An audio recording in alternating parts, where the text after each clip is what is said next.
County in north central Texas, southwestern Grayson County in north central Texas, until 8 p.m. Central Daylight Time. At 7:12 p.m. Central Daylight Time, a severe thunderstorm was located over Gainesville, moving east at 35 miles per hour. Hazard, golf ball size hail and 60 miles per hour wind gusts. Source, radar indicated.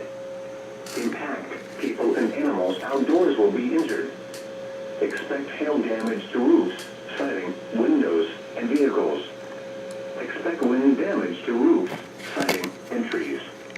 Locations impacted include Gainesville, Whitesboro, Collinsville, Gunter, Lindsay, Callisburg, Lake Kiowa, South Maid, Tioga, Valley View, and Sadler.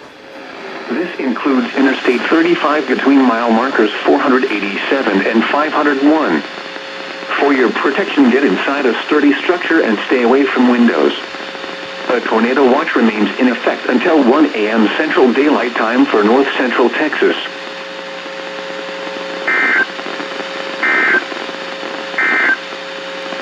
The normal